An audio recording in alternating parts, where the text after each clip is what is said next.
Hey y'all, we're back with another episode with your best friend duo. I am Yaskis, also known as Shakita Banana, but better known as Yaya. I make up my own names every now and again, but people do call me those names except for Shakita Banana. But anyway, here advertising our poetry is my love language. My bad. Cup is my best friend. Monie, because poetry is my language. Okay, got my poetry is love language mug available on the Love Loud website. Go ahead and shop now. Come through, Shop ad. now. Free But promo, yeah, free promo. I need something to be sipping on right now because it's so hot. I am sweating. I need something cool to keep me hydrated and not pass out while we do this show. You feel me? It's a warm day today. It's warm, and my Yes, room is a foot box. Okay, my so I imagine listening, but I sweat. My freaking allergies have been off the radar. Earlier today, I was so hot too. And the dilemma was I want to drink tea to help, my throat, but I don't want to be hotter than I feel. So what do? I just drink room temperature water. It is hot, but I ain't complaining because it's been cold. Well, I I have mean, been complaining, but not 100%.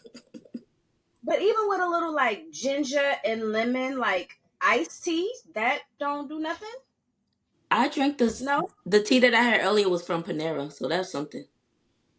Oh, I was about to say because I feel like the ingredients of the tea. Granted, you might want hot tea to soothe your throat, That's what I but wanted. like the ingredients of the tea should still, help balance out what's happening down up on her. I wanted some That's what hot tea with it's ginger. agave and some lemon juice. Yeah. Yeah, I wanted it hot though. I did have some hot water. I just needed the little soothing of my throat, just like you said it. I mean, granted, if you need to drink the tea, drink the tea. Because there's folks that drink iced coffee year round. It'd be below zero, and they still sipping on ice coffee. So if you need to drink your hot tea when it's hot as hell, drink your hot tea. Okay, sip. And turn the fan on. That part, I need to get me one, but I'm like, I just feel like sometimes a fan just blows hot air around. It don't That's cool you true. off. But I feel like when I'm outside, like if I'm sweating, it does help to cool me down a little bit. It does Yeah, help. that is true. Like we were at some When it's party, when we were at a party and it was hot in that party and Sade put the fan on us. That was a blessing. I was like, "Thank you, girl."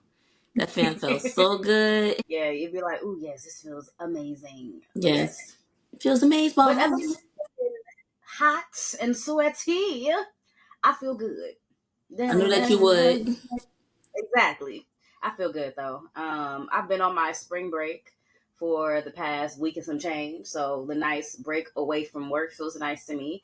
This is the first time that I've actually been on a break without taking like a vacation somewhere. Hmm. I didn't even do a staycation. I mean, I stayed at home. That's what I did.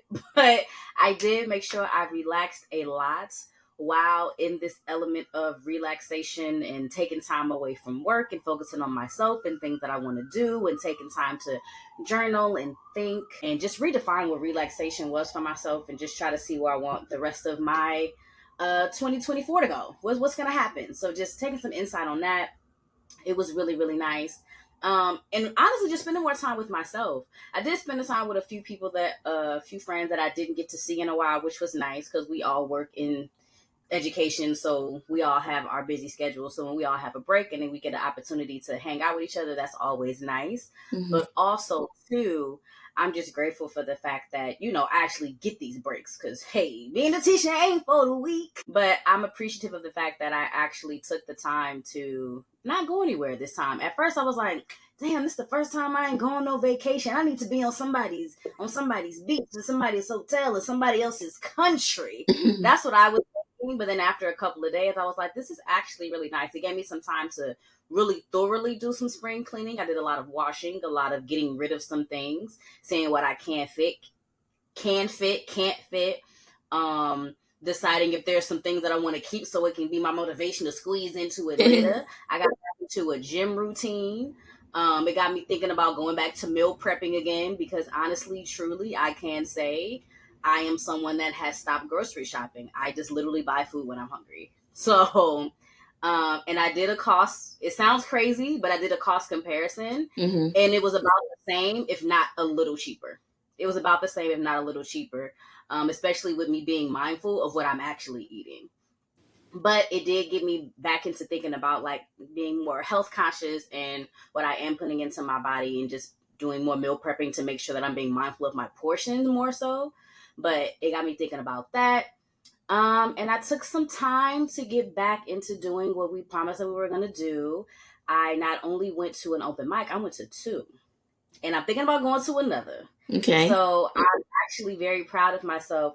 I've been trying not to beat myself up over the fact that I haven't memorized my work yet, because that's something that I used to do.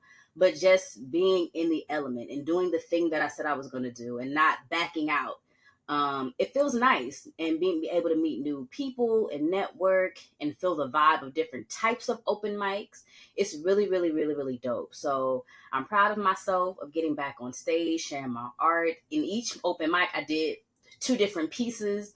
So it was just nice to get a vibe for how they vote for each one. And honestly, truly, for one of the open mics I went to, I even texted you about it. I wasn't sure if I had did a good job. And I think I'm so self-conscious about still having my phone in my hand Mm. that I'm like, because I know I'm like, dang, I'm only halfway through this while they're listening to it. Do they feel like it's too long?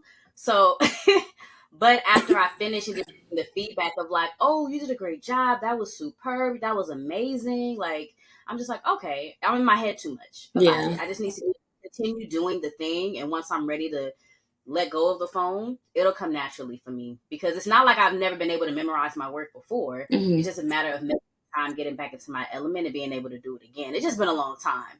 And with the amount of time, free time that I have now, I was like, I just have to find the time to actually squeeze in. Now I got to squeeze in memorization.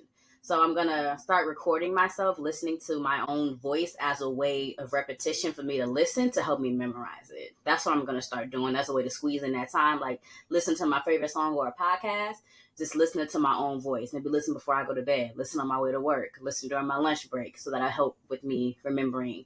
So by the time I get on stage and I'm in them slam poetry competitions, y'all gonna remember this episode of Simone talking about how she wants to be off her phone. Period. I think the major thing from when you sent that text message and what you're saying now, is standing out to me is that what's standing out to me is that sometimes it's the right thing but the wrong crowd, the right poem but it may not be for everybody. But then the major part aside from that is you being in your own head. There's been times where I felt that too. Like I'll come prepared with a specific poem and then I'm like, I don't know if this is the crowd for that, so I'll do something else. And the one time that I remember, the last open mic that I went to, I came prepared to do G Spot, which is, if you've never heard it before, it's a sensual poem. And I was like, I don't know if I'm gonna do it. This is my first time ever doing it or whatever. And then I was about to say this guy's grown ups came in. This guy's parents came in and they sat right by me, and I'm like, I don't know if this is the crowd for it. And then more parents came in. But then maybe like five people, maybe four people before me did sensual poems, and I was like, look at me, like looking at looking at the crowd and saying, I don't know, holding back my own talents, and they here enjoying those poems. They like, yeah, yeah, like this how you got here. We know about all that stuff. So, and then when I did share the poem, it was funny because the crowd felt, no pun intended, that poem more than they were feeling the other one. So I was like, okay, I'm really happy that I shared this poem. So sometimes it's us in our own head. Sometimes it is the crowd, but the best thing to do is go with your intuition and just share that poem for other people to hear. Yeah. Because I'm honestly, what I'm trying to get into, regardless of the crowd, whatever, I want to keep sharing the same piece over and over again to see how it resonates with different crowds. Once I I really was thinking of doing that memorization too. have my memorization down and like really get into like the character of who I want to be when I'm saying this piece. I'm just every open mic I go to, I'm just practice that same one over and over again so I really get comfortable with it until I'm like, yeah, this that one. Yeah. Yep. It doesn't matter who I'm performing it in front of. I think the way that you embody it will most definitely get like the people involved like, okay, this is a performance. Okay. Boom. Yeah. Period. She got it. More than just getting on stage and reading, but actually delivering the story to people. Exactly. You got this. Thank you. But how you been? I've been fighting allergies these last few days. I was going to say weeks. Actually, it has been weeks, but within these last few days, it's been horrible. I wanted to go to an open mic, excuse me, yesterday. I did want to go to the one that you went to, but more so for me, the one in Jersey would have been better because it takes a lot, like at least 3 hours commuting total to go to New York. So it was better if I would have went to the Jersey one. But my voice left the building yesterday, and I think that was a sign from the universe and pollen for me to finish. I've been spring cleaning for the last weeks and then packing too. I have a move coming up that I'm excited about, so just getting ready for that. To the east side. That song has been singing in my head for a few weeks, so yes, I'm really excited. I don't want to share too much. I'll share after the process, but since you asked how I've been feeling, there's been some anxiety on that side regarding my move, and then also anxiety around work. I've been beating up the anxiety though. I've been like in the boxing ring, like kind of beating it up more so. But just packing, like even when I think about all the times that I've had to pack up something, I always feel overwhelmed by how much stuff I have. And I'm like, bro, I threw out 3 garbage bags full of paper. Like I've been holding on to stuff from grad school. Yes, papers, notes, like all this stuff. And I'm telling myself, bro, you can upload that stuff online. Like why are you holding on to these papers? When's the last time you looked at this notebook? When's the last time you wore this shirt? When's the last time you wore these shoes? Like I'm telling myself these things, trying to purge stuff, and I'm like, this ain't nothing. I don't have to purge that much as people on Tiny House had to, but I feel their pain. It's a lot to get rid of, especially things that hold a lot of value and memory. It's just so tough. So that's been, I guess, one of the anxieties. Like, is all this stuff gonna fit? Am I gonna want this stuff? And then it's a new step for me. So that's one thing. Regarding work, I have been working in this field for a long time, and I've been feeling defeated because I'm the organized Virgo, but when it came to work, I wasn't organized regarding like tracking my hours, getting like, everything that I need to have in place in order to get licensed. And this is the first time I'm saying this out loud on the camera. So I'm not licensed. And that's been a goal of mine for a long time, but I've not been sure if I actually care to get licensed. Just not sure of like, is this my last field? Do I want to spend the money or not? And now my or not is a why not. Like why not go for it? I've been getting so much kudos from other therapists, consultants, all the higher ups, like always, like, give me praise on everything that I do. Like one of the last consultations that I had, the consultant took the back seat, and I was trying hard to not look at her because I didn't want to laugh, but I could see her saying, yes, yes. Like her mic was off, but because I was leading my group, and she was like, and I said, wait, do you want to say something? Because I saw you turn your mic on. And she said, no, I'm just dancing in my seat. Like, you're doing a good job. Yeah. So another confirmation stamp. So what I did was I reached out to someone who I know is an MFT. Um, and I told her that my call started off, I feel defeated. And I said that because I had to be transparent to this person and honest with myself about how I feel. Like, I know I've been doing this for X amount of time. I know I have what it takes. I know I'm scared of tests.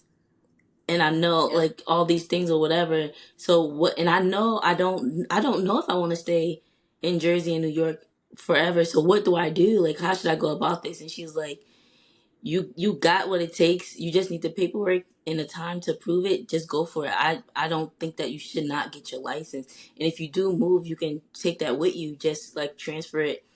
Like find out what that new state's credibility is and just go for it. Like I've been stunting my own growth. I've been my worst enemy, and it's just reminding me of at the top of this year when I got my new agenda. My goal was licensing and moving, and it's like, wow, like look at me. It's April, it's springtime, it's that season of change, and I'm going for it. So those are my voice sounds crazy, so my allergies are real.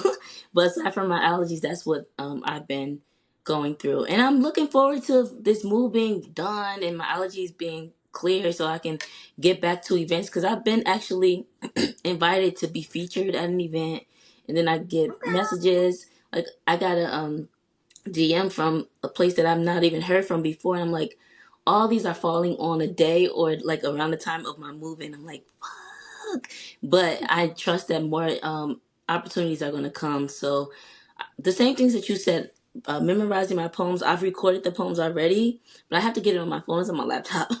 Because the way I memorize my other poems is I used to play it instead of listening to the radio. I would listen to my poetry as I'm driving, and that's how I memorize the poems that I did memorize. So I think we're gonna stay the same wavelength. I'm ready for Yaya to be known.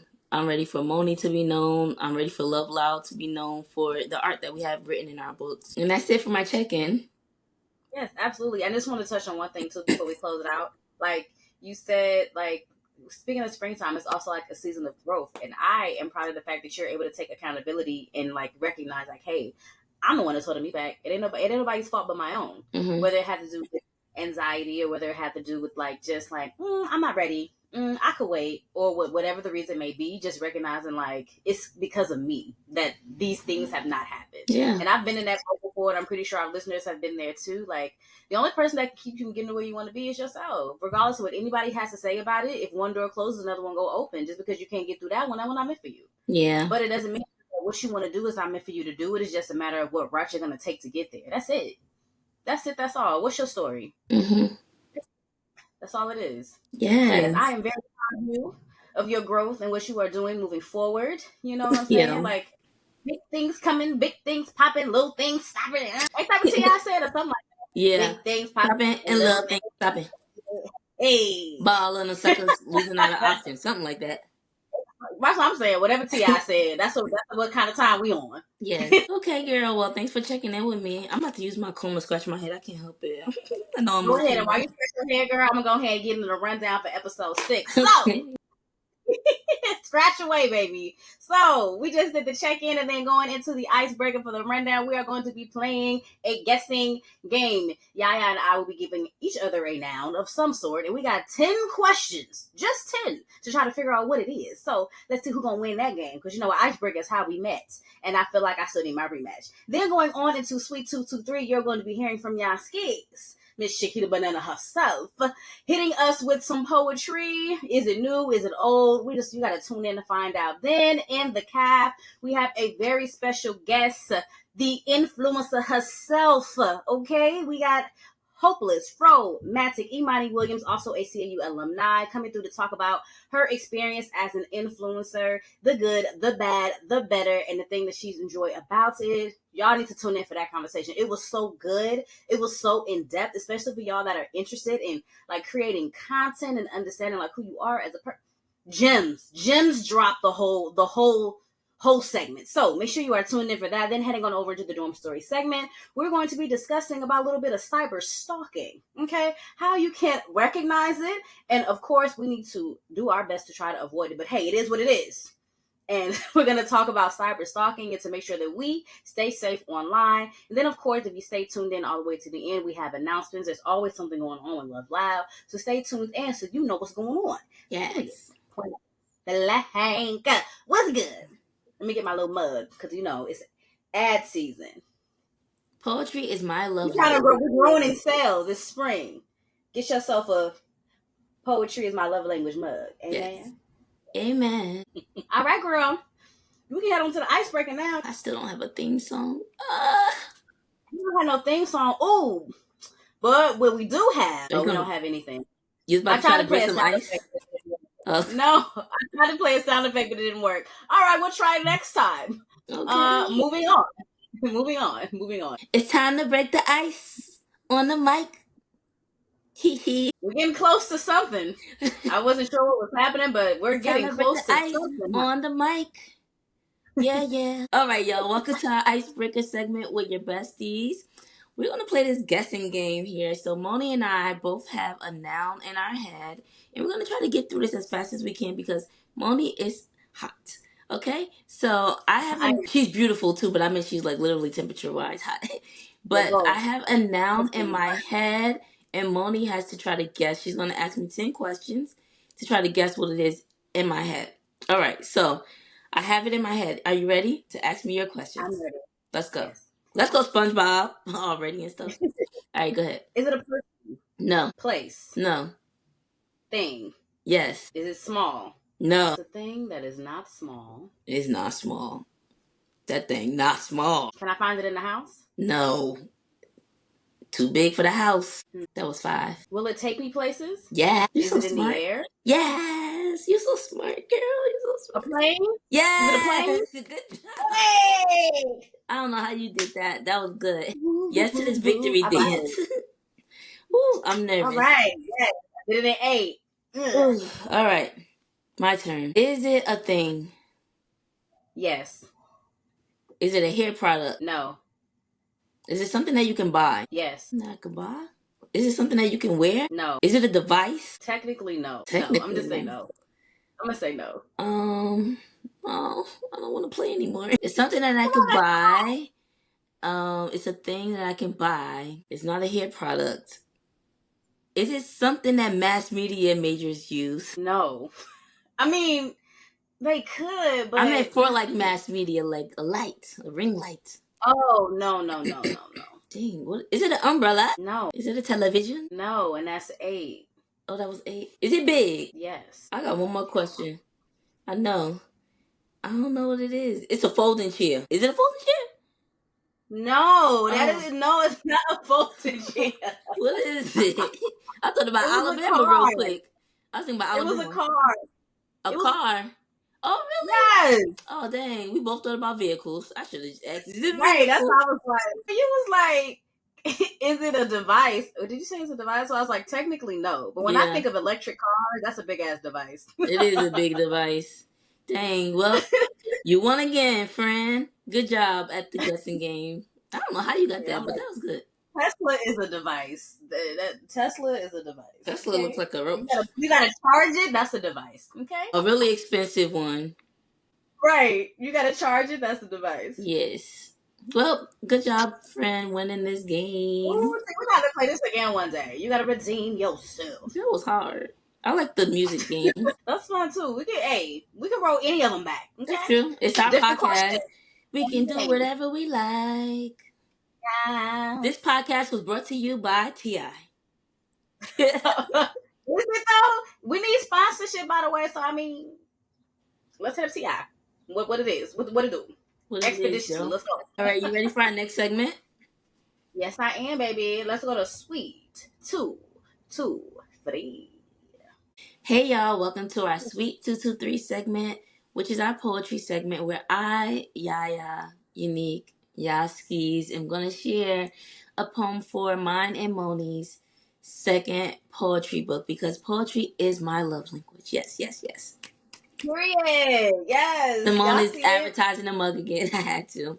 It's available on the website, loveloud.com. Yes. So this poem is entitled Daisy. This makes me think about the 90s. Oh, we're going to do the recap after, but I had to share that. Okay. Been off. Here's Daisy. Treading through this blossoming field, checking for rays of shine. Another tug at a petal inquiring if he'll be mine. I treat myself to a seat after finding a gap, hoping to gain patience, forcing myself to relax. Gently falling back into the grass with arms stretched wide, letting the beauty of this garden take ownership of mine eyes. Allowing its aroma to enter my nose, wind break through my fingers, grass tickle at my toes. Clouds march past my peripheral shot. I inhale, I exhale. He loves me not. I tug at a daisy, recalling times thus far we've shared. Times he's invested in moments proving that he cares. A ladybug prances upon my finger, signs of good luck. I gently close my eyes as I take my final pluck. And that is called Daisy. He loves me. He loves me He not. loves me, he loves me not, he loves me, He loves he me. loves me not. I honestly, I can't remember if I actually ever did that and it ended on "He loves me." I don't recall plucking and being like, he loves me not." But it's something that she saw in the movie. It's just like, Yeah, I'm like, if it ended on he loves me not, I feel like the last piece of your hand, that stem, he loves me. right. That's why I said it reminds me of the 90s. I said it reminds me of the 90s because I said it reminds me of the '90s because I used to be that girl that will pluck, and if it landed on "He Loves Me Not," I will get another Daisy. He loves me not. Keep going. Maybe on the movies So they count them. you was the Lulu. Okay. Yeah, I came up with my own rules. I need him to love me, whoever he was. But yeah, so we talk about the muse behind our poems. At this time when I wrote this, I just had the idea in my head. There was no particular guy or no muse at that time, but just coming up with the idea of laying in the grass and picking at flowers. That's how I came up with the idea of Daisy, and it's something that we actually, well, I don't know if all girls or maybe some guys too did it as children, but like you said, you see it in movies and everything. So I thought it would be fun to do this poem, and that's how we got this. Yeah, but I think just even the remnants of it, just listening to you, it's more so like it's joy invoked in it. Like I feel like I was like, it sounds like she's skipping or like being in like just that field of flowers, and this is the one I'm going to pluck and decide whether or not this is fate. Like it gave like that very whimsical fantasy. I'm a princess. Where's my prince in shining armor that's coming to save me? Yeah, What is my story? How is my what is my fairy tale? That's definitely what it was given. But I love just how light it was. How just like a feather. It was very I mean now I'm thinking of a feather like how it floats in the wind, but petals do the same thing. Thank you. I wanted the word petal. Like I'm thinking of like blowing a dandelion and how it you blow it and it just like it floats off yeah, into the wind something new. But then also we've been talking about spring and growth and the thought of like growing into something. Like we're here, but I want to be there, you know? Watering something to make it, you know, blossom into something beautiful. You got to take care of it. You got to nurture it. Because, you know, if you don't take care of them plants, they die. You yeah, don't nurture them, you don't water them properly, you don't feed it how it should be, give it the correct nutrients, it will not survive. So right, even in regards to flowers, if you take a flower and think of it as a relationship or even as your personal self, if you don't provide it the proper nutrients of what it needs, that light or not too much light, you know, it will not last. mm-hmm. Yep. Well, thanks for listening to my poem. I like it too. I stumbled upon it. I was actually going to share another poem, but it felt too dark, and I wanted something to be light and yeah, light and airy and hopeful too. So that is my poem for today. I love that. Light, airy, and hopeful. Hmm. What a thing. Come through, word. Absolutely. Yes. All right. So, girl, I mean, I know your throat a little I don't know if I have raspy. it in me. I need you to take. You want? This not my thing. I've never done it. You the one that got to lead us into the next segment. So, Okay. I'm how you gonna do? I mean, you want me to take over? You want me to? I mean, even if it sounds crappy, at least y'all can laugh at me. I give you permission. And we are going to move on over to our next segment, which is hot topics. Actually, wasn't that That bad? wasn't bad. It's Yes. that hot. It's that hot tea. Your preference of the hot tea that's been coating your It throat. was the thought of the hot tea coating my throat with the Okay. agave and the lime Oh juice. yes. Mm. Throat Soothing. tea. Mm-hmm. Throat. Oh my God. I'm telling Kia. Moving on. Hey y'all, welcome to another episode. We are now in our calf segment, which is our hot topic segment, and we have a special guest. And before Simone rips my head off, it's another Clark Atlanta University alumni. Yes, air What horn, it air is. horn. So we have the beautiful Imani as our guest on our Thank you. podcast. How are you feeling today, Imani? I feel great today. It's Saturday. The Yes. weekend is my time to shine. So Right? I'm Come having on. a good day so far. Right. The Yes. melanin is shining, okay? Over there on the Oh, come on. thank you. Right. You know what I'm saying? I I'm was in about to say Florida, so this. I got a little tan already. Yes. I was about to say the sun is definitely shining, so that was perfect for you to say too. hmm Thank you. So for the people who don't know you, how will you go about introducing yourself? Who is Imani? My name is Imani Williams. I'm originally from Louisville, Kentucky. I kind of am a leaf in the wind. I go where there's something interesting happening for me. So now I live in Tampa, Florida. I've lived a little bit everywhere. Um, I would call myself a lover of people, um, and a person who has many interests And really, my main goal is to enjoy life and to encourage others to do the same. Yes. Come on, I, encourage others to do Yeah, we the only same. got one of these things. We might as well hello. do Right. it up right.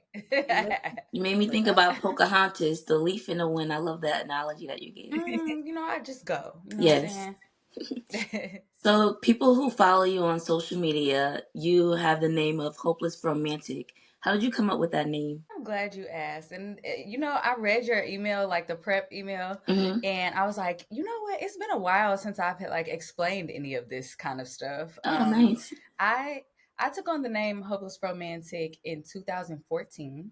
So I've been creating content for about 10 years now. But at that time, I was writing still. I wasn't necessarily doing video content yet. Mm, And I had a column at a magazine in Kentucky called The Mix. It's a digital zine. My column was about all things Black and being proud of being Black. It was very Afrocentric, but not necessarily African. Just kind of like mm-hmm. being Black, and a lot of it was American Blackness at the time. We were coming off the back of things like Ferguson and um, Mike Brown and those kinds of things. So I was talking a lot about social justice at the time, and it was things like social justice and self love, and some beauty and some lifestyle commentary. But Fromantic was a play on the fact that I normally have an afro, and a love, like having a deep love and appreciation for things that are Afrocentric or Mm. Black centered. So yeah, that's how I got the name, and it just stuck. And I actually can't believe that no one has like tried to take the name, or like I saw one other Instagrammer a while ago that had a similar name, but I don't know. I feel like it's a unique identity, and over time I've kind of like rebranded myself a couple times, but I can't let go of the name because I don't want nobody else to have it. It's really unique, and it wasn't Thank even you. based off the story that you said behind it. It's nowhere near what I was thinking. Yes, I was thinking Afro, but I wasn't thinking in regards to like all things Afrocentric, Mm-hmm. culture, and all of those things. I was thinking hair. All I was Yeah, and that's thinking kind was of the love other for hair. persona it has taken on. My Instagram persona is more about like specific to hair, so I just kept the name that way. But that's not exactly how it started. Right. Um, and I won't say I got away from being Afrocentric. I think my general being is about being Black and being proud of that. I don't shy away from that. I don't like I'm not really a let's not play the race card kind of person. Like you can't look at me without knowing that I'm Black. Right. I'm never going to tone that down. So, so I don't. I won't say I got away from it, but I think I have pivoted a little bit into more of the hair and beauty, um, kind of genre, I guess. Yes, absolutely. All things Black and beautiful. Let's do Yes. So, talking about how things came to be, we would like to know, how did you become an influencer, and exactly what is an influencer? How would you define it? Okay. So an influencer, in my opinion, is someone, I mean, to be direct, it's someone who's influential, someone whose opinion people trust, someone who sets trends, or um, people look to for that kind of thing. Maybe they don't start all the trends, but when something is happening, people start to look for that person's commentary or their take on it. Um, I think all of that encompasses influencing. And I don't know how this is going to sound, but this is just how I've grown to talk about influencing. I don't think I became an influencer. I think I've kind of always been a person Mm, who can connect with people, and I have a unique way of expressing myself, and people trust what I say. I'm not really like frills and fluff. Like if I don't like something, I don't mind saying I don't like it. If I mm, do like something, I'm gonna tell you everything I know about why I like it, why it works for me, who it won't work for, if if those things are specific to me or whatever. So I think people have just grown to trust that. But even before the internet, like I just feel like I've always kind of been a person that um people easily gravitate towards. I love people, so I love to connect with other people, and it's easy for me to do so, and it's just easy for me to have people look to me for something. I don't know. But the content creation part is more of the part that I think I became. Um, I have not always been a content creator. I've always been someone who enjoyed video, though. Like I was the girl in 2006, 7 with the digital camera strapped to her arm, like in the parties. Like I've always taken a lot of pictures. I've always done a lot of video. I don't post them all, but I just love to have that kind of stuff. And so over time, I taught myself to edit video. I learned a lot from the internet. Um, and I just became someone who enjoyed posting that kind of stuff on the internet. And I've found different avenues of sharing content. So I think the becoming was the creator, content creator part, but Hmm. the influencing part, I think for some people, it just comes natural that people like what you do and want to know more about what you do. I ain't the only person that's like that. I think a lot of people who are influencers would always have been that, whether it was video or in person or whatever, just because they have like a magnetic kind of personality. Yeah, I've always considered like a lot of people online like have very like open, broad personalities or are very influential. It's like it's usually the information of the person that it's coming from and not the information. So Hmm. everybody, everything Mm-hmm. not for everybody. So every person way of like giving information, everybody not gonna receive it the same. So Exactly. I can Exactly. appreciate that there's different types of people giving information in different ways. And Mm-hmm. people are able to gravitate towards your personality. That's wonderful. Yeah. I saw Moni smiling. I was like, this is resonating for her. Because when you said the girl at the party with the video, that was Moni too, like recording a lot of stuff. Absolutely. So, like you We said, it's here. natural. Y'all both are. Mm-hmm. So, and I like that you said it came natural for you. You're not a person that saw this thing become popular or whatever and then try to force yourself in it. I think that stands out because it's showing in your creativity. Like you've been posting a lot of stuff for years and then you're advancing as time goes by, and it's showing that those who is meant for it is going to be able to stick it out. Those who are trying to crash For into sure. this is not going to happen for them. Yeah, it's more like I I say all the time that, everybody has a niche, Hmm. but if you enjoy creating content, you can create content around whatever you like. And like you said, the people who like those things they'll stick around. You may even get a brand new audience the more things that you try. I wouldn't consider myself one of those creators that just like shares every facet of my life online, but you all do get to see me try things that are Hmm. new. I did hair care for a while. I still do, but y'all have seen me kind of like try to slide into like style content a little. Y'all saw me do some like around town like kind of lifestyle like restaurant reviews it's just stuff that I'm interested in that I wanted to try. Some people liked it. Some people are like, girl, get back to doing your hair. We're not hearing about this. And you know what? I heard y'all, and I do be doing my hair still, so I can appreciate that. I'm not mad at that at all. Yeah, I like that. And I also, one more thing that you said that stuck out to me too was the authenticity. Still sticking around that too. So being honest about the things that you do like, because I have seen some creators, it's like you're using all these different brands and you're saying the same thing about all the brands. Girl, we all Hmm. know that that perfume don't smell the same on you than it did on someone Right. else, or that shampoo didn't work as well as it would with someone else. So I like that you stuck to you're going to be real about what you feel about a product, and you're going to Hmm. say, for me, keyword me, this works for me. This will be good for this type of person. So I just the transparency, the honesty is what I like that you're delivering to your audience. Yeah, I don't like to pretend, and I feel like maybe not everybody has experienced this, but I do think that there are time periods of my life where I feel like I was encouraged to be something because this is what people think of me as and not what I think of myself as. And I did try to kind of fit into some of that stuff sometimes because it wasn't bad stuff. I mean, it sounded good. I don't dislike what you're saying. So, like, sure, like I can try to do that too, but it's easier for me to just be myself. Like Hmm. I don't need to be accepted by everybody. I don't need to be liked by everybody.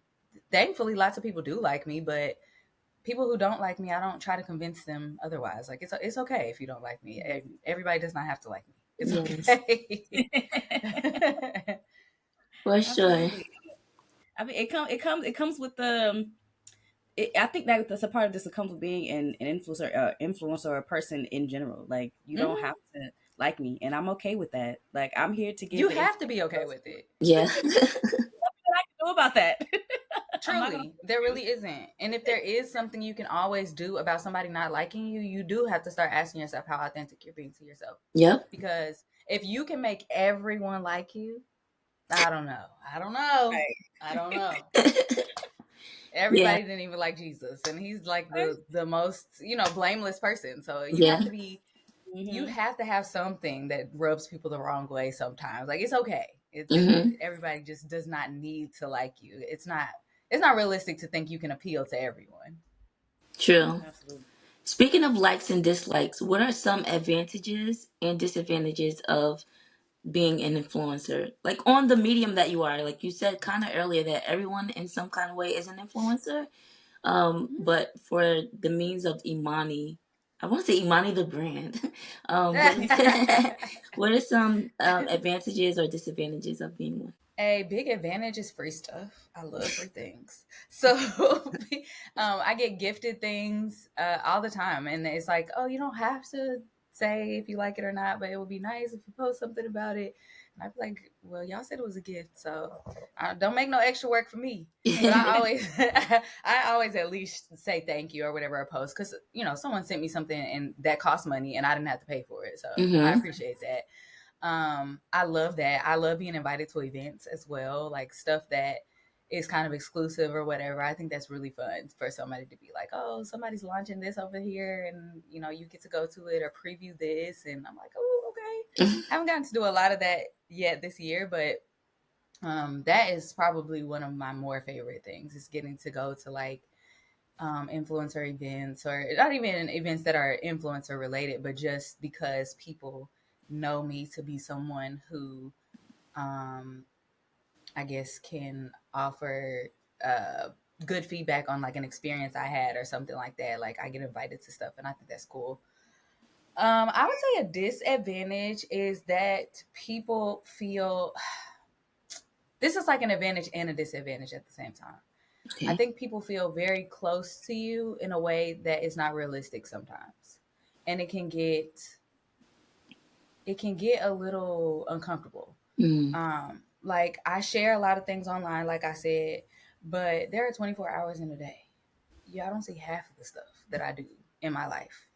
And I'm intentional about that actually. I'm not like crazy about it, like, oh my god, I'm so private, I don't want anybody to know anything. But it's like I don't there are pieces of my life that I just don't think are content. Like this is not something that I want to use as content. This is not something that I'm because sharing things is one thing, but creating content around a thing is another thing. That is a job. Like that's Hmm. not just something that I do for fun or whatever. So once I make something into content, it now becomes consumable for other people. And there are certain things about my life that I don't mind sharing it. I don't mind talking about it. If someone asks me about it, I'm not going to be like, oh, that's private.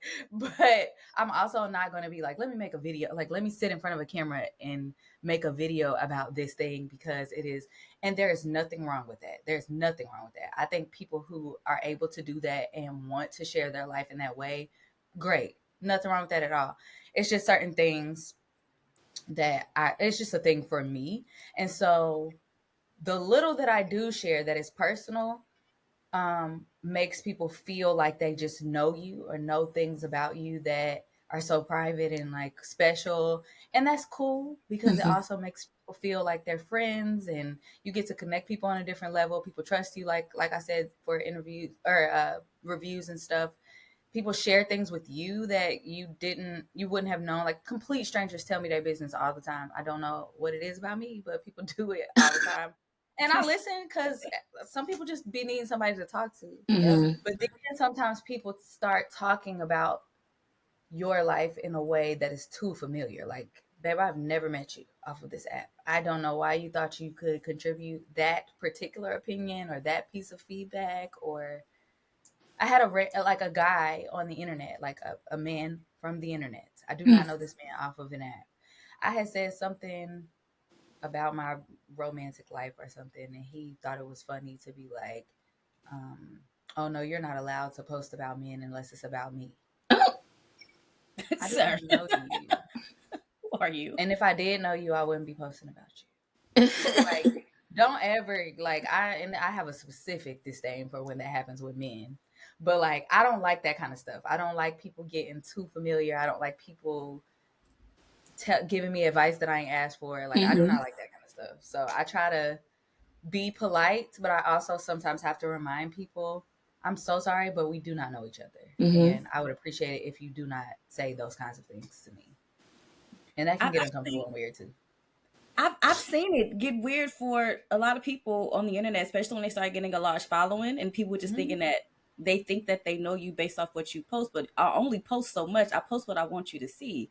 I Hmm. don't need Exactly. to post every single tiny little thing because I don't want you in my business. And what I post is my business, and what I decide not to post is also my business. Yeah. Yeah, what I post, I think another misconception people have is that now that I posted it, it's our business. No, it's still my business that you're watching Yeah. online.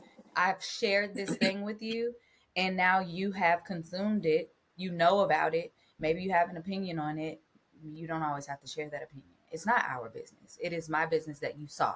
Hmm. Like it's okay to not feel like you're just in the middle of everything. Like, okay, I posted my boyfriend and now you haven't seen him in 6 months. It's okay to assume we broke up and not ask me. You don't have to ask me if we broke up. It's okay to assume why we broke up. I don't care what y'all think about why I broke up with a boyfriend or whatever, but sometimes you just need to leave things where they are. Like you don't know a person well enough to be like, girl, I ain't seen your man on here in a few weeks. Y'all still around? Like, girl, You don't know me please like mind that. your business, Yes. okay? I had a girl flat out ask me if I was pregnant one time in my comments. Like, sis, what if I Damn, wasn't? Oh my And I just want God. everybody to know. that is none of your business. Oh my Like, God. don't you think if I was and I wanted y'all to know, I would have said Right. that? No, Oh but I my want God. you to know. When I want you Like, to know. Yes. it was crazy, but she sure did. Just she was like, "Hey, girl, are you pregnant?" And I was like, "You could have. First of all, you could have DM'd me this. Why'd you put it in the Right. comments?" Oh my goodness. You got a gift for pregnant people? You got some maternity clothes for me? Like, why you asking? Right? Why? You coming to my baby shower? Right. But I love the fact, like, I didn't even think of that. So that is a really huge disadvantage to have. But I love the fact that you bounce back with a boundary, setting that boundary, not feeling like you owe this or your business to the audience in any type of Right. way because your protection matters. There's a lot of people, celebrities, people in general who have their lives at stake because they overshare too many things. So the fact that you're able to see those things and see this as a disadvantage and put a boundary out there is really good. So kudos to you on that. Thanks. So we were talking about likes and numbers. Right now you have 12 point something k followers. Does that mean does that mean anything to you? Like, I know sometimes people get balloons and take a picture like, oh, I made this mark or that mark, but what does it mean, if anything, to you to have that many followers? I did do the balloon thing at 10K because at the time 10K was when you got the feature where you could add like the swipe up link on your story Oh so that yes. people could like go buy stuff that you were promoting. Like I was like really that's really the only actual like follower marker that I intentionally tried for, that I was like, okay, I need 10,000 followers so I can get this feature so that I can start making money this way or whatever. And that was fun to like try to hit that mark. Hmm. And then when I hit it, I was like, okay, like I'm not really, I don't think I'm as fascinated by the number of followers for the simple fact of having a lot of followers. Like I'm not really like enticed by the fact that 12,000 is a huge number, because it is a huge number. Like, do not get me wrong. I think it is insane to have that many people see your content. I actually still get nervous when a piece of my content starts to go viral, thinking about like hundreds of thousands of people seeing me. Terrifying. I'm very sorry, but that is scary. So, um, I keep those numbers in mind as data for the most part. Now I know that these are people who are following me and not data points, but for me, they're just markers on like what I'm doing online. My following is increasing right now because I have more than one video kind of going viral right now for a few different reasons. So I'm looking at that going, what is it about this video that's doing so well, or what is it about these two particular videos that are making people follow me from Mm. those videos? Like, what are people liking about it? What are people saying in the comments? um but I don't really have like a, oh, I want to be at 100K by Thursday. Like, I don't have I don't really have those kinds of goals.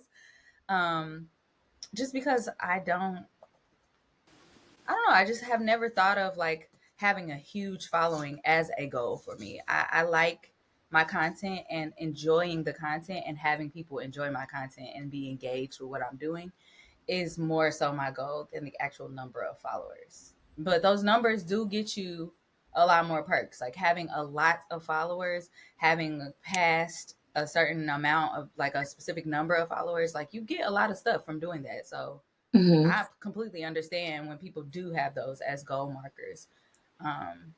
Because it indicates a lot of things. Like I said, for how you're doing, how your brand is doing, what other opportunities you could possibly get. I just I do a lot of stuff for fun and just see what happens with when I'm enjoying it. So, yeah. Okay.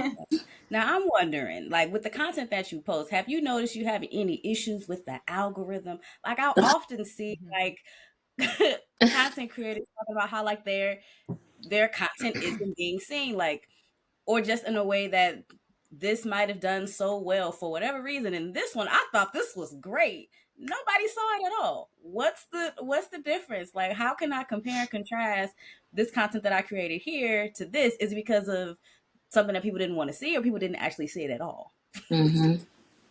It's so hard to really gauge that kind of thing because the algorithm is something that's not the same day to day. Like I think people think that the algorithm is a thing that exists and it just does the same thing and you have to figure out what it's doing. That's not it. The algorithm is something that is almost never the same. There's always something changing with it. There are people behind the algorithm that can Mm-hmm. change things from one moment to the next. So sometimes it is about people not really seeing your content. Sometimes people didn't like this content. Sometimes the intended audience didn't see it. So maybe a lot of people did see it, but the audience that you intended to see it didn't Mm-hmm. see it for whatever reason. And when I say for whatever reason, the algorithm is the for whatever reason. It's just today, the Yes. algorithm didn't favor this kind of content. Today, you usually post at 6 p.m. Today, 6 p.m. was dead zone. Like it just Mm-hmm. was today. And so, yes, there's a lot of strategy to this. There is. People go to school for this kind of thing to learn how to pay attention to these algorithms and how things work. But there's a lot of luck that is here too. Like some days you just hit on that day. Like today you had a hit tweet. Today you had a hit video. And then for the next week you don't have another one. And then next month you'll have another one.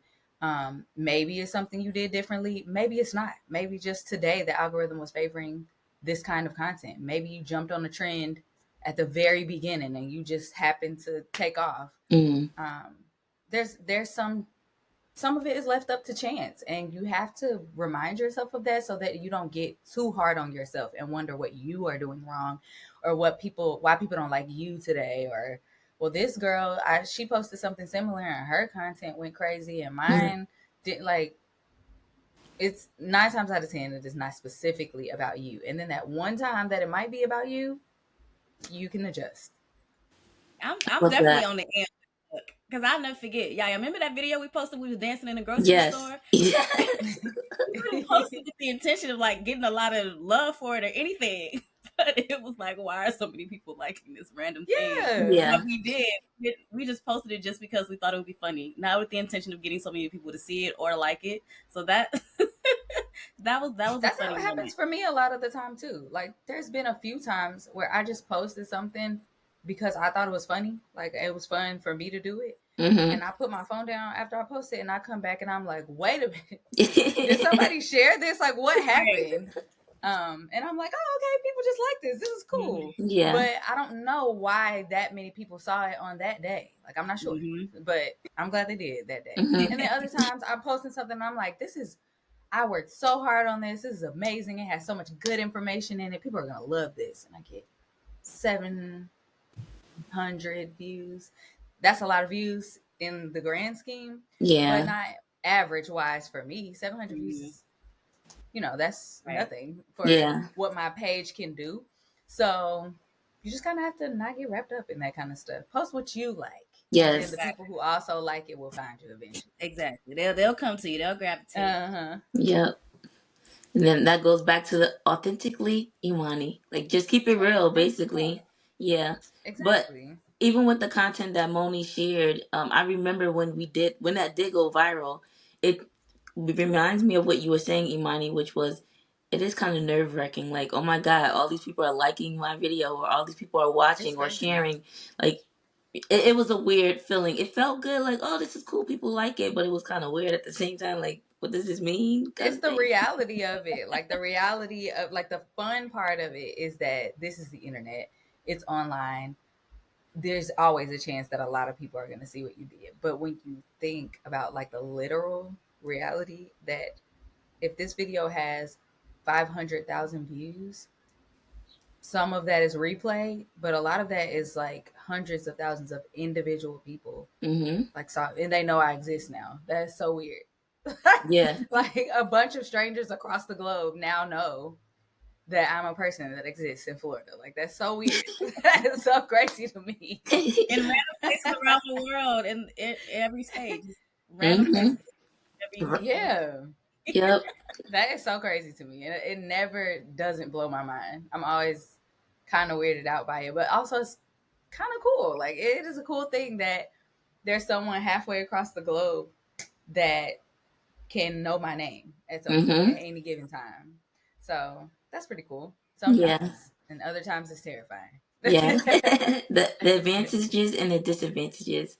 right. But speaking about people knowing you around the globe, America, Florida, wherever they are, is there a specific impression that you hope to leave on people? I always want anyone who encounters me to feel like they can be themselves. Mm, I always think, like, even in my online space, me being authentic, I always hope it encourages someone else to be authentic, to share something that, um, they were a little nervous to share, to do something that they thought they couldn't do, or to look at something that I did and be like, well, if she can do it, I can. Like, I don't ever want anybody to think that I'm above them in a way that they see something that I did and be like, oh, of course she can do it because if I can do something, it means you can do it because whatever I had to do it, you can also do those things. And mm, if you don't have the resources or something like that, like I also want to be the kind of space where you can talk about that kind of stuff. Like the reason, like I'm also not oblivious to the fact that I have certain privileges in this life. Like, you know what I mean? Like I would never be like, I don't think it's true that if I did it, everybody can do it. But I don't think it's because you're not capable. I think mm. it's I have certain resources at my fingertips that other people don't always have. So I understand that. But you have the ability to do anything that I can do because I do. Yeah. So yeah, I always want my impression to be that I'm kind and fun and knowledgeable and um, that I'm careful with the way that I talk to people and about things.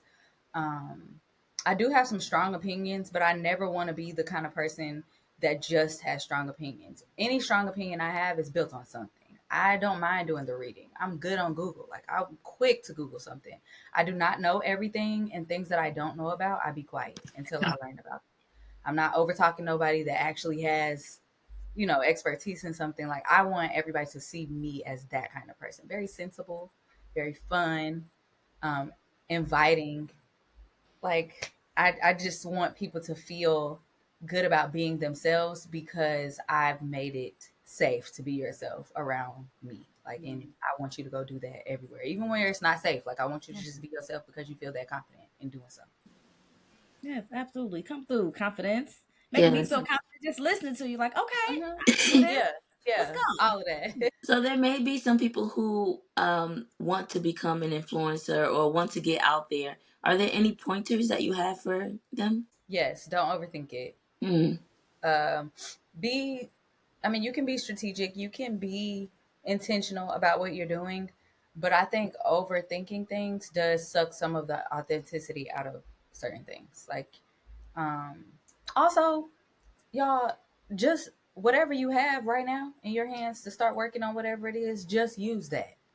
Everybody thinks you have to have all this super expensive equipment to get started. I've never had super expensive equipment. I've had a camera, a ring light that I got off Amazon. Like, these are the things that I've always had. I've had my phone, and I use all of it, and I mm, use apps to kind of elevate some of the content. Sometimes um, I find inexpensive ways to create the things that I want to create. Now, when I have money, do I want to put it towards elevating some of my equipment? Of course. But I don't always think it's necessary for everything to just cost $1 million. Like, mm, whatever. And to start, you don't even want a bunch of expensive equipment to start. You want to start with what you can learn with. And if that's just your phone and a little clip on LED light that you got from TikTok Shop, use that. Get you a little tripod, a little $20 tripod off of Amazon, go out in public, use the sunlight, take pictures. Sit by your window, use the sunlight. Take pictures. Sunlight is my biggest resource. I'm gonna always sit by a window and do something because it's great lighting. And then don't get too wrapped up in the idea of influencing and what you see someone else getting because they are influencing, or mm, how you see somebody else being received, or wanting what someone else has is the surefire way of you never getting what you actually want, because you don't know what you want. You know that what that person wants looks good on them, but you need to have your own idea of what the life that you want to live looks like and feels like, because anybody's life can look like anything. I can look at another influencer and go, oh, she just looks like she's having so much fun, she gets to do everything, but I don't know what that feels like because I'm not her. mm, So I need to take into account, I want my life to feel kind of easy. Like, I don't want to work extra hard. That girl that I'm looking at that has all of those things, 9 times out of 10, she works extremely hard to have and keep those things because that's what it takes. I don't necessarily want to do all the stuff that she does. I have to take that into account. I'm not going to get what she has because I'm not willing to work like she does. Or I'm not willing to quit my 9 to 5 to be full time like she is. Like, I'm not willing to do some of those things, or my life, the way I want my life to look and be, does not include recording every single thing that I do or mm, having people follow me around with the camera. Nothing wrong with that. Those are just things that are not in my particular wheelhouse, and that's what some of that stuff that people see takes. So you have to know that um, the things that you think you want, you need to look at what it goes into having and keeping those things. And is that going to require you to compromise something about yourself or about your lifestyle or about your privacy? Yeah, like, be real with yourself about what it is you want out of influencing, and what you're willing to do to get it. Um, yeah, and I think those are my top pieces of advice. When it comes to like tangible things, though, I've had people ask me, how do you get on PR lists? How do you um how do you get partnerships? How do you do You literally have to be vulnerable enough to ask and be told no, or to get no answer at all. That's how you get on PR lists. That is how you get on. You have to send an email to somebody you have no idea who they are, and they don't know who you are either. You have to send that email and look. It's kind of, it sounds sort of like begging sometimes. Like, you have to sell yourself to yeah. someone, and then be ready for them to say no, thank you, and that not shadow your world like that. Though that's how you get in those spaces. It doesn't. There isn't a one thing that I can tell you that I did, and everybody just started adding me to their PR list. I had to be told no a lot of times. I'm constantly told, not at this time. We don't have the budget for that. We're not interested in that right now. And then there are other times where I wouldn't even think about this brand, and they reach out to me and ask me if I want to get from them and do I want to partner with them on this. And I'm like, oh yeah, like that's really cool. So there are no's, there are yeses. You have to be good at and bad at selling yourself, because you got to be bad at it first, to get good at it. But yeah, like you have to have a willingness to not do well at something to even think that you can do well at it. Um, so yeah, that's I think those are my biggest pieces of advice. Yeah, absolutely. Shoot. And good advice for me. I'm sure it's good advice for those that are Yeah. listening. You can't be afraid to fail. Period. Point blank. You gotta go out there and do it. Give it your all. You're gonna make mistakes along the way. You're Hmm. learning. We're all learning. Everything is always changing. We're going and learning new things every day. So as Hmm. things Yeah. grow and change, we move with the way of the world. So it's just kind of And don't like take everything personally. Like yeah, Right. everything is not personal to you. The know that you got, these people didn't know you before you wrote that email. They still don't know you after they read the email. It's not about you. They just Yeah. don't have the budget right now, or they're not interested in taking on a new influencer, or they literally do not know you. So it's not, they just don't have any reason to partner with you on this yet. That's cool. Maybe they will know you eventually. I've reached out to a few brands before. They told me no. I had a few videos go viral. They reached back out to me to say, Hmm. hey, actually we saw this. That's cool. I don't feel no type of way about it. If I had a chip on my shoulder, I'll be like, nah, because y'all didn't want me at first. And then I would have missed out on some money. mhm. No. Like, you cannot take all of this kind of stuff personally. It does not serve you to do that. It's not about you all the time. Yeah. I love that. And I also love that you said use what you have. I used to post videos all the time of me cooking, and my inner self was like, well, when I get a better kitchen, then I will post more videos. And this one lady, well, I'm assuming she's a lady because she doesn't show her face, showed their kitchen, and they said, I'm using the kitchen that I have, the pots that I have. This is what I like. This is what it is. And I love that video. It was just really nice. And it was kind of tapping into, or exactly tapping into what you said. Just use what you have. People are going to like it. People may not like it, but if you're doing what you like, that's all that matters. Just do what it is for you, and the right audience will grasp onto you. Yes. And you gotta really think about something. I don't think people think about this often. A lot of things that you see, I'll take a kitchen as the example. Um, a lot of people don't live in those houses. That's a Hmm. prop kitchen. I know that because I work in content creation full time. Like, that's my 9 to 5 job too. We have sets that we build for kitchens. So our kitchen is aspirational because it's not real. Sometimes it is real though. And the point of you seeing that video and thinking, wow, that's a really nice kitchen, is so that you will buy the things in that video. It is all a ploy to get you to buy Yes. something. Because if you buy the things in that video, you can do what that person in the video is doing. But that's not even, you can do some of the stuff that that person is doing in that video with the stuff that you have, or with something a little less expensive. Um, and if you are looking to be relatable, everybody doesn't live in a house that looks like that and cook in a kitchen like that and have beds like that and have multiple rooms and have an apartment that's on this kind of, like, everybody doesn't have that. So there is someone that relates to the kitchen you have right now, and they want to see somebody cooking in those kinds of pots and making a grand meal or something beautiful because they have those pots and they don't Hmm. think that they can do something beautiful in those pots. And you have to show them you can, because a pot is a Yes. pot. You can cook in it. right. So yeah, I love to show people that I get gifted expensive makeup, but 9 times out of 10, I don't buy expensive makeup. I buy drugstore products, and the face comes out the same every time. It looks good. Period. Like, it's in the technique. The hair products, a lot of these hair products do the exact same thing. Hmm. This phone is the same as the next phone, is the same as the next phone. Whichever phone you get, as long as your hair likes it, put it in your hair. It's not, you don't have to have the $30 cream. You don't have to have all of that. You just need to have a good regimen with the products that you have. So it's not always about having the best of the best. It's about doing what's best. And you can do a lot of great things, but things are not that expensive. Yeah. can. It's right here on the podcast. You can do things that are Absolutely. not super expensive. Shoot, we started out Period. barely If y'all see nothing. my setup today, I got this computer I'm sitting on one of my high bar chairs from my little kitchen island. I got my computer sitting on the other chair on a box on a stack of books because I didn't have nothing high enough to sit it in front of me. Shoot. And Yes. I'm in my bedroom with my Yes, man you said behind we me. all in our bedrooms. So we Exactly. There's nothing fancy about this, but it gets the job done. You would have never known that if I didn't exactly. say Right, right, it. exactly. Gotta Moni, do you were what you gonna gotta say something? I was just saying you gotta do what you gotta do when you gotta do it. Hmm. And that's all it is to it. Hmm.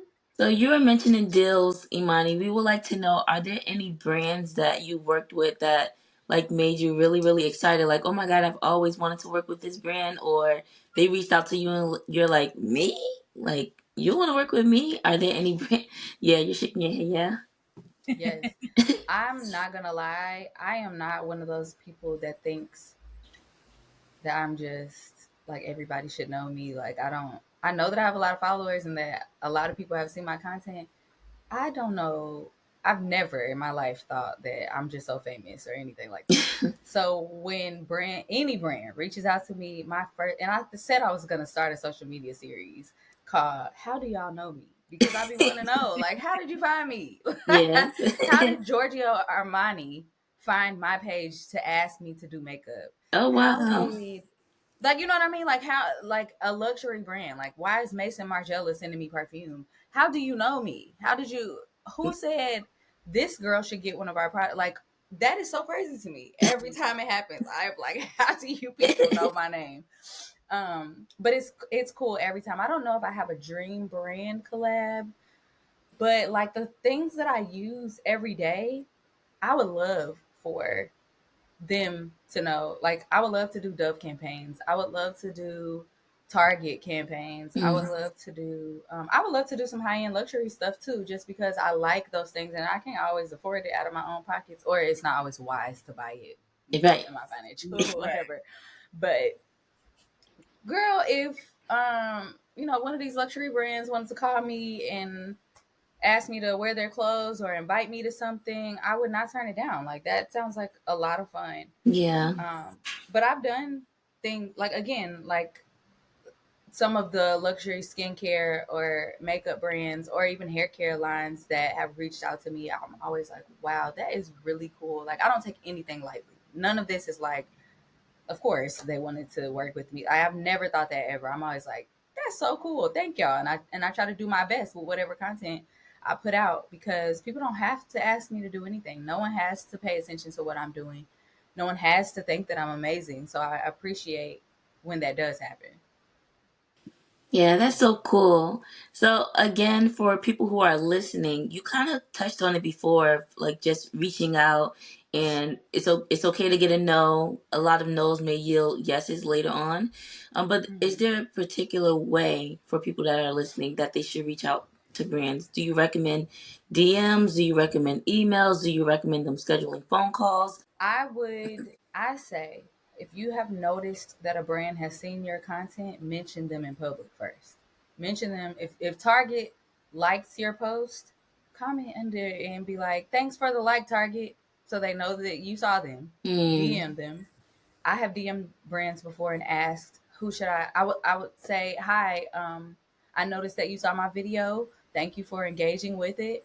I would love to work on a campaign with you or to do a partnership or a collaboration or something of the sort. Who should I contact to get that started? They send me their marketing director's email or their head of influencer relations or whoever. They send that, and then I have to send an email selling myself in the same way, and I still might get a no. But I've made 3 points of contact from there. Yeah. Um, I wouldn't say like be, I don't know. Some people would advise like you kind of be overbearing about it, like pestering them, like have other people tag you, have like, I think there are certain situations where that works. Um, but it's never, I don't think it's ever a bad idea to actually be and seem and look interested. I know some people are like, I don't want to be too thirsty. I don't want to do, there's nothing wrong with a brand knowing you really want to work with them. that's probably going to give them more incentive to do so, because they're going to assume that you'll do well with whatever it is that you do. So making it known, I love your products. Name a few. Say I've already tried the X, Y, and Z and I love them. I'd love to create a video sponsored by you. And sometimes it helps to give a little glimpse of what the video might be. Now, don't tell them everything, because sometimes you Right. be stealing You ideas. still in my Yes, idea. right, Okay. right. But to be like, I live in Florida. I have to wear sunscreen every day. I would love to create a beautiful beach video with your sunscreen. Mm. Or, you know, I have to wear sunscreen all the time, and I'm black, and I noticed that your sunscreen doesn't do that gray cast. I'd love to demonstrate that in a creative way. Um, can we schedule a phone call to talk about it? You can ask for phone calls. They sometimes ask you for them, but a lot of the times they like to deal through email or whatever. But you literally just have to put yourself out there and make the contact, make someone at least notice you first and see where it goes. That's really good. I love that. All good pointers. So, like, Yeah. I'm get my little notebook when I listen back. Get my little notebook and write down Yeah. what you said because that was really good information. I don't have any more Okay. questions, but Moni, do you have any questions for Imani? I do not, but we cannot let you exit Truth Carpet without letting the people know where they can find you, all social media platforms, website, whatever you want to tell them, let them know. Okay. Well, you can find me on Instagram at hopeless romantic. That is with an F, because I'll be having to repeat that for people. Not hopeless romantic, hopeless romantic, as in Afro. I'm also on TikTok under the same name. I'm on YouTube under the same name. On Twitter, I'm Imani or whatever. Um, Twitter's a little different. I don't do the same kind of content over there. But yeah, those are my main places. I do have hopelessromantic.com. It needs to be updated, but you can browse on there if you would like. Wonderful. Yes. Well, thank you so much, Imani, for being in the caf with us today, sitting, talking about, what it is that you do and giving us information, giving the people Yes. information. So we're all Yes. informed on how you navigate this online world. Yes, and thank y'all for having me. This was a lot of fun. I love doing stuff like this. So Yeah, it was I fun. appreciate y'all even thinking I had something to say on here. Everything was very insightful. I really had a good time chatting with you today, and I'm glad that you came on, and I'm sure that the listeners will learn something too. Yes. Awesome. Well, thank y'all. Here we go, yo. Here we go, yo. So what's the scenario? In today's dorm story segment, we are going to be discussing cyber stalking, what it looks like, how to prevent it, tactics that cyber stalkers take, what you can do to protect yourself. All right. So the information is coming from fightcybercrime.com. So we're not necessarily talking about cyberbullying. We're talking about people that find ways to find you. Okay. So we need to make sure we are safe, especially for those of us that are making a larger presence online, because celebrities deal with it all the time, as far as like having somebody like thinking that they know you a little bit too much. Even Imani spoke about this just a little bit, Never like too people much, thinking never that too much, never too much. it can definitely be too much. Okay. Yes. People feel like they know your personal life, so once you start making a large presence online, or even if it's even not even a large presence, because you could just be a regular old person with 100 followers and somebody will make a fake page to Offense try stuff. to It's exactly. giving So, catfish. It's giving Tom from Catfish. yo, It's scary. did you say Tom? Tom was my MySpace friend. He didn't stalk me. Oh, what was the guy from Catfish? Me? Yeah. You called him Tom. Ah. Why does it make that face, Tom? Oh my gosh. Anyway, so first we're going to talk about what the basics of cyber stalking is. So, cyber stalking is the use of internet, email, or other electronic communications to stalk someone. It can include sending unwanted emails or text messages, posting threatening messages on social media, or even creating fake profiles to harass someone, aka catfish. Cyber stalking can have a serious impact on a person's life, causing them to feel scared, anxious, and even isolated. So, all of those things are ways to cyber stalk, and all has to do with electronics and being online. So, somebody texting you, when you get them text messages from the weird numbers, stalking. You get a DM from somebody you don't know that won't leave you alone, cyber stalking. Like somebody doing their research and finding out your email, cyber stalking. Like it's just weird things that people do to get your attention and be all in your personal life is just, it's Stalking. a very serious thing that we need to be mindful of what to look out for. So before I move on, you want to say anything about what I said about the basics of what cyberstalking is? It's scary. Like It is though. I remember like because you're saying they find out your phone number, they find out your email address and all that stuff. I know Facebook used to have the spot where you could put your phone number. And I remember when I found that out, I told all my friends, like, hey, take your phone number off of Facebook. But how do you find somebody's email address and all? That's crazy. That is bizarre. Honestly, I don't know because, I'm not into the cyber stalking world, but I'm pretty sure there's just different ways to, you know, search for different things. We put our information in so many different places that sometimes we don't even realize how easy it is to get access to that thing. You know what I'm saying? Yeah. I read a story once about a woman that I might have been saw it on TV, but it's in my brain, so I'm gonna say it. Somebody, those forms that people fill out, was like, oh, we have a cause, blah blah blah. We need your email for XYZ thing, like sign up for Somebody voting and did different that things. to get Like somebody's that. information? Yes, like one of those sheets that you sign, like, oh, save the dog, save the whale, sign up for voting, things like that. You put your information on that sheet. They went that I'm low to just get saying. somebody's information? It might have been on a TV show, or I can't remember exactly where I remember that story coming from, but stuff like that. That's how people can get your information. You writing it down. Wow. Something to think about. All right, so the effects of cyberstalking. The effects of cyberstalking can be serious and wide-ranging.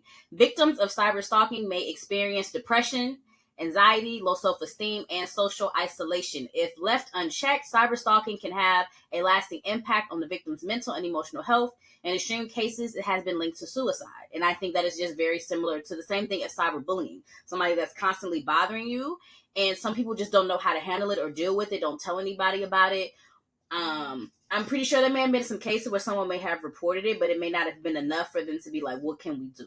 Yeah, I don't know. Like, it's just, like I said, it's a way you have to remember to be mindful, especially nowadays. Like, not to say it wasn't a thing before, but I think in this day and age of how social media is and how much information people put online and the information that people share, it's just kind of like, It's a lot. yeah, because like, even especially when it comes to teenagers and the kids, like, we didn't have as much access to social media and things on the internet as they did. We had like chat rooms. We put ASL in there, age, sex, and location. You just type in with random people about from different places, not knowing who's who, because we all got these, not usernames, whatever them things are called. You know what I'm talking about. We all have these different chat names in these different chat rooms talking about many different things. And the only way it came out of that is if you went into a private chat and you decided, oh, let me link up with this person. That's the only way you ever really, But nowadays, it's so much easier to like pinpoint where somebody could live or the area that they live in based on the videos that they post in. Yes. Too much, and people share their locations. I think I was on Snapchat yesterday, and they had this thing where I could see where all my friends is, where my friends are on Snapchat. Like, no matter where they are in the world, like if they have that setting on, similar to like an iPhone location, if you have that setting on, I can look at their little Bitmoji and see where everybody is on Yeah, I turned Snapchat. So mine is off. That's been a thing for a long time. I turned that off. But even like while you're talking, is making me think about I forget who it was, but a celebrity who got killed because he showed his girlfriend or something like that showed where they were, and then somebody pulled up and killed him there. So now a lot of people are on it where I post things after I leave the place or whatever the case may be. Even people like showing being on vacation. people showing their like where they live. I try my best to not show a view outside of my window. Like maybe you'll see the tree, but I look at the picture like, can you see the neighbor's house or whatever? Because there's been so many times and you've been there with me. I'm like, I know where this person lived because they showed their view, and I drive past it all the time. And then I'm not a stalker. They don't got nothing to worry about when it comes to me. But the wrong person sees you showing your pretty view of where you live, it can show so many details, like especially for somebody that Right. lives in that area. Right, it's so many online detectives, quote unquote, and I say quote unquote because you see it all the time on all these media outlets of like, oh, such and such was hanging out with such and such. Look at their similar background. Like Yep. they're not in each other's videos or pictures, but because of the similar of the balcony or the palm tree, that looks like the exact same terrace. Like On the y'all too same much in day. exactly. Too much in these people's personal life, but I feel like it gets to a certain point where you're at that level where people are just like, what are they doing? Oh my gosh, who are they Yeah. with? Oh, it becomes too much. So Hmm. be mindful. So here are some common tactics of cyber stalking. There are a number of tactics that cyber stalking may cause to use. I'm sorry. There are a number of tactics that cyber stalkers may use to harass or threaten their victims. These can include sending unwanted messages, text messages, or emails, posting threatening messages on social media, creating fake profiles to harass someone, trying to hack into someone's online accounts, stealing someone's personal information, posting private or embarrassing information about someone online, sending harassing or threatening letters or packages, making unwanted phone calls or sending unwanted gifts, following someone in person, or monitoring their activities online. All tactics of cyber stalking. That's what I'm saying. Like people watching to see, like, oh, where you at? What's that background?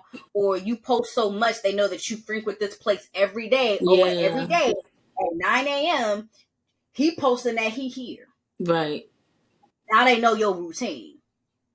It's some wild people out there. The world is not safe. As much as we may want to believe that the area that we live in may be the safest, blah blah blah, whatever. The person that's watching your content don't make them safe. You know what I'm saying? So I think Right. we just have to be mindful, not to scare anybody from saying like don't post. It's just a matter of making sure that we are more cognizant of the things that we are posting and how we're posting it. You know, And it's not the space, it's the people. Like people like to say these neighborhoods or these cities or this state or whatever. You can't categorize that state. That state is just land. That area is just a space, but it's who is in that space that is bringing the crazies or the happiness and joy or whatever it may be. So yeah, exactly. just because you live in a safe environment or whatever the case may be. And then too, I remember one time, I think it was during the pandemic, where I was advised to take money out of the account just in case something happened to the banks or whatever. And my little silly butt posted. It's funny looking back. I posted the money that I got out the bank, and one of my friends was like, "You wow," and I was like, it's my money. Like, what did I do wrong or whatever? And then she was like, no, that you, wow, that you posted that and people look. So I deleted it immediately because she is right. Like, you never know who's watching the things that you have or the things that you do or whatever the case may be. Granted, things on social media aren't all real. It's all perspective. It's all what that person want you to see. That could have been some money that I grabbed from someone real quick and took a video of, but the person that's watching, they're looking like, oh, she just got this car. Oh, she just got that. Oh, she got that. And then they may be trying to set me up. So, yeah, be mindful of places that you post and things that you post to. That's crazy. It's such a sad world that we live in. So to wrap this up, if you have been a victim of cyber stalking or know someone that is currently in danger of cyber stalking, harassment, immediately call 911. There's no, do not wait. Immediately report any threats of violence, child pornography, unauthorized sexually explicit messages or photos, videos taken in private places. Stop all communication with the person that's stalking you. It's important to not respond. Stalkers are looking for a reaction. Yeah. Block the person from your phone, email, social media accounts. Seek support from a trusted friend, family member, or professional counselor. Keep a record of the dates, times, and people involved and description of when the stalking occurred. Save and print screenshots, emails, and text messages as evidence, and report the behavior with the details to the website or platform where the stalking took place. It just needs to be reported. Like I not necessarily have reported cyber stalking, but I've definitely reported like scams. I'm like, this page is fake. Y'all trying to get information out of me? Like, absolutely not. It's a fake page. Scam. Report. Like, I'm not trying to be no hater on nobody, but I know for a fact that this page is fake. Why are Hmm. y'all messaging me? How did I end up in a group chat with all these other random people? Like, scam. That's WhatsApp Report. for you. So Like, what is annoying. going on? Like, no. Like, how did y'all even get to my number or my profile to include me in this madness? How am I tagged in a story scam? Like, how did I Hmm. get? Like, it's just so weird, and sometimes it makes me want to keep my page private. But I also feel like the content that I want people to see, I can't let my page be private. So I feel like for certain things that I wanted to do, if I just wanted a page for just like family and friends, that's something that I would keep private. And I feel like for the most part, that's what I use Facebook for. Like Hmm. friends and family and people that I know, from college and high school. Like, I don't, not to say that it can't happen, but I don't expect from Facebook for anybody to stalk me from there. Not to say that it's not possible, but from Facebook, I still be like, such and such wants to be your friend. I don't accept every friend request. Hmm. I accept friend requests of people that I know or of people that I've met before. Like I know you from back in the day, or maybe I connected with you, at an event or something, and now we exchange numbers. So now it says, "Oh, you may know Simone," and they request me as a friend. I'm like, "Oh yeah, I met them at this event, da da da, whatever."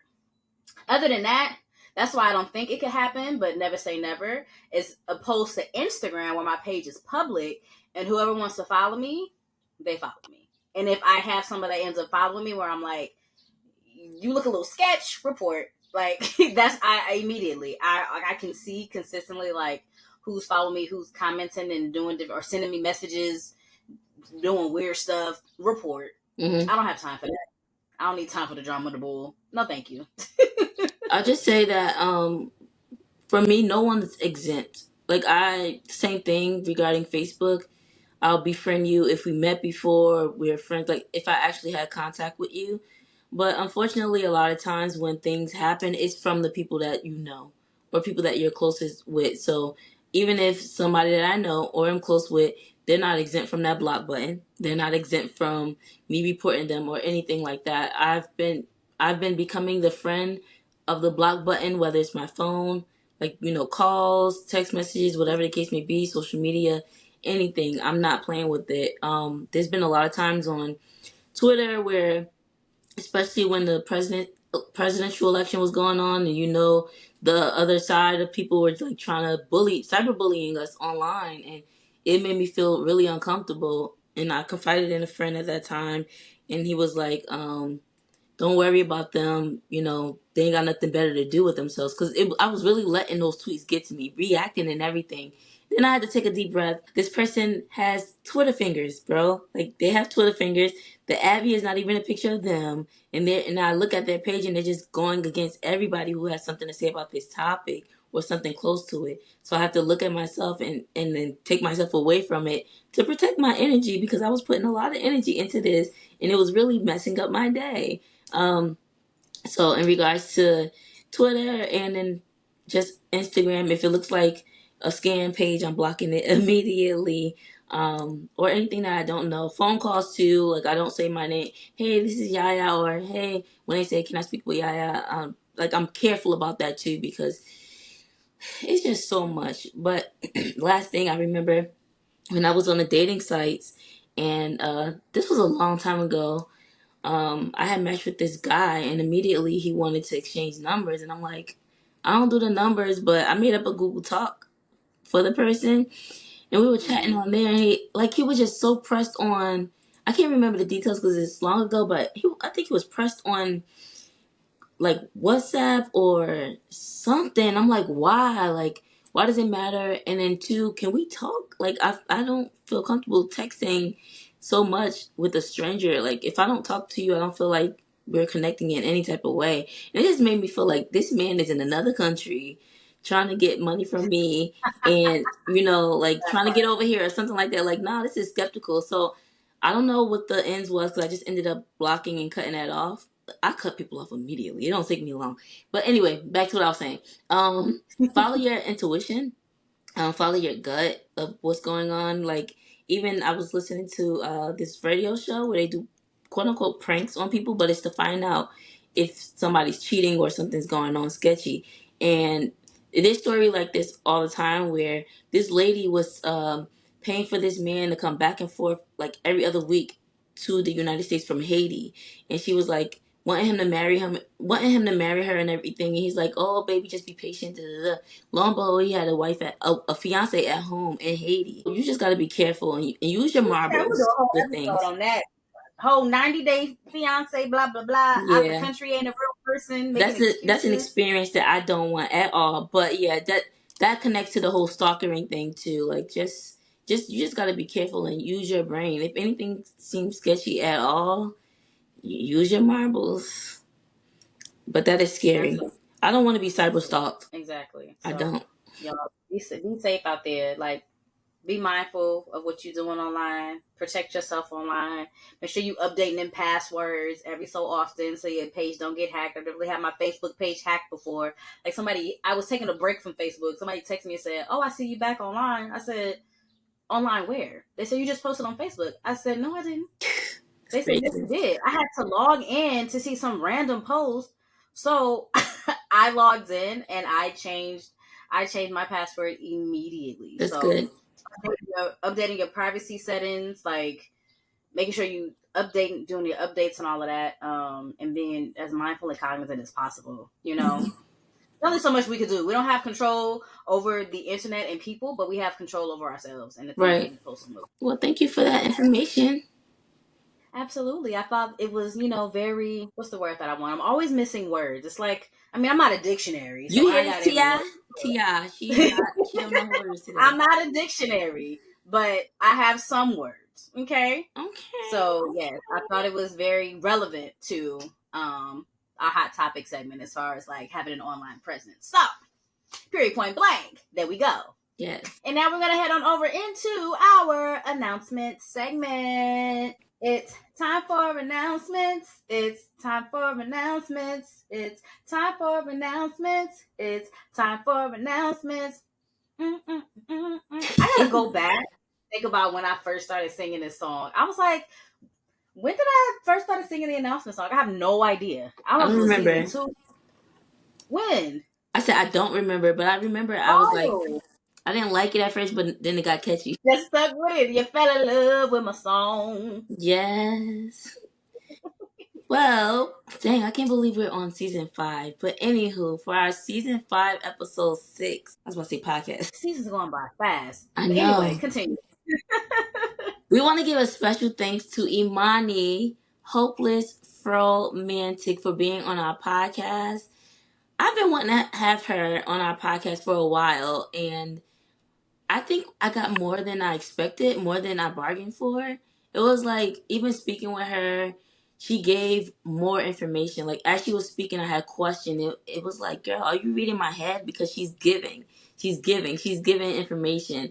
And it was just a treat to sit with her, to hear her perspective, and for her to, I guess, bring it down for me. Like, sometimes celebrities, famous people, sometimes content creators, for some people feel like they're untouchable.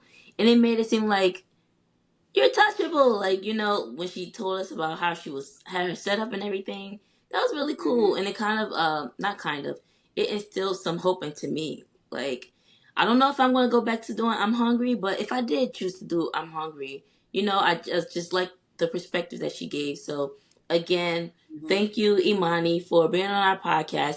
We will drop her handle down below, Hopeless Romantic. Make sure you follow her on Instagram. Catch up on her YouTube content. She has really great content. Like, I'm always clicking the like button on her stuff because it's really, really good. Yes, absolutely. And before I move on to the next announcement, I just want to say, as far as I'm hungry, I'm gonna press you to go back and do it. Not something that you got to do every week. You know what I'm saying? Maybe a video once a month, or maybe start every other month. But give us a little something, something. We missed your little quick little. I'm cooking this today. This looks yummy. You want some, right? Yeah. I'm just saying. Start I with like baby doing steps. I like doing it on Instagram. It was just the YouTube part of it, like putting it together. And my laptop was so slow. Like she said, it does take a lot of work. So what made it fun was I actually did enjoy it. I liked putting the music on it. I liked posting it, seeing the reactions. I did really like it. It was just the fact that when I wanted the kitchen, it wasn't always available. So, maybe we'll see once I, move and have my new space how I'm feeling. I'm excited about my new pots and everything that I have. So maybe I'll show those off on my YouTube channel. Absolutely. Maybe. Ain't no Period. maybe. We gonna get to it. We don't know when, but it's gonna happen. That's all. Okay. That's all that matters. All right, next on the announcement, Liz, we have a few holidays coming up. Mother's Day is on the 12th. So, shout out to all of the mothers out there, expecting mothers, grandmothers, shoot, the extra mothers, okay? The aunties, Yes. okay? The plant Yeah, moms, the dog moms. every single one of y'all mothers. Shout out to y'all. Special day for y'all. I'm still trying to figure out what I'm going to get my mother for Mother's Day. I feel like at this point, I love you, Mom. You've done so much for me. I wish I could do more. I can't right now, but here's a little something to let you know I'm thinking about you. Right. I just feel like that what I want to do for her, I don't have the funds or the ability to do as of yet, but I show my mama love all the time, but I just feel like for Mother's Day, sometimes I just want to do just a little bit extra. But then also, my mother's birthday is always right after Mother's Day, so I kind of combine them. I'm not gonna hold you, but and I just like showing love to my mother, like, hey, to let her know how much she is appreciated, regardless if it's Mother's Day or not. So I can't wait till my funds is up so I can really do what I want to do and take her on a trip. Be like, hey, guess what? We're going out of the country. Pack those bags, baby, and call out of work.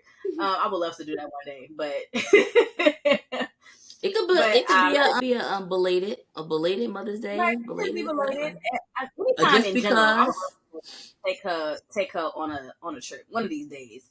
And then coming up on the 27th, y'all know it's Memorial Day, and we want to know what y'all doing on the weekend. Y'all gonna be barbecuing. We need some places to go. We need some food to eat. So invite us. Open mic barbecue. Anybody doing that? We That can would make be that a thing. fun. Y'all cook. We provide the entertainment. Come on, let's collab. Seriously, who's barbecuing? We'll get the talent. You know what I'm saying? Let's get it done. Y'all gonna be cooking some sides. I got the beans. I can do the beans. No serious. I can do a not. I can't do vegan, but I can do a meatless version, and I got the meat version. Okay, I can do two different types of beans. So vegetarian and the one with the meat. So what's up? Let's get this on the books. No, seriously. I would love a An shrimp open burger. Come on. LoveLoudd presents Sweet 223 Barbecue. Let's go. Presented by them. We bring the poetry. Because I need somebody else on the grill. I'm not grilling, but I will give you the beans. And I know y'all got some sides up her sleeve. So let's do it. And we got some poets that are come on, that sounds fire. That would be fun. That does sound fun. Anywho, but yes, Mother's Day and Memorial Day are the two holidays that are upcoming for the month of May. Yes, and speaking of May, our prompt of the month is for you to write a letter of gratitude to someone that has a positive impact on your life. You don't have to necessarily give them the letter. It doesn't have to be someone that you actually know. Don't stalk anybody. Point blank, period. Right. Do not stalk. What I mean is like, a letter to God, a letter to Beyonce, a letter to somebody that's, and you're an ancestor of yours. Somebody that you don't know or that you know. But you can write the letter and send it to the person, or you cannot. Write a letter to your younger self. But just show appreciation and gratitude of how they positively impacted your life is what I'm saying. I'm just trying to not make it clear. Don't stalk nobody. I'm trying to not make it weird. I don't want it to be weird. Just write a letter and you can hold on to it. Yes. But also, now that I'm thinking, I can write a letter of gratitude to my mother. That is better than any gift that I could probably give her on any day. I'm pretty sure she will love that. So, for anybody that was thinking about like me and they're like, what can I do for my mother? My mother that she has everything. What am I gonna give her? It's hard. Mothers would a letter of gratitude. Any parent, grandparent, they would love a letter of gratitude. Like, she raised you. She took care of you, gave you advice, fed you, clothes on your back, shoes on your feet, whatever your mother did for you, okay? Letter of gratitude for her being in your life and the lesson that she taught you.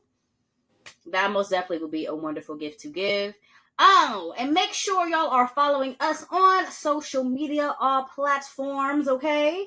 And make sure you are subscribing to our podcast on Instagram, Google Podcasts, if that's what you listen to, Spotify, Apple Podcasts, we even on YouTube. So follow, subscribe, and then share with a friend so they could follow, and subscribe as well. We love sharing is caring. It all is. right? Especially when you hear something like this person will love this content, this person will love this poem, this person will love this event.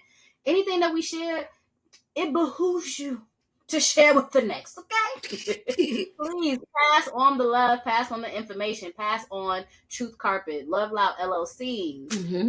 Let the community know what's going on with us. Yes. Come on, share.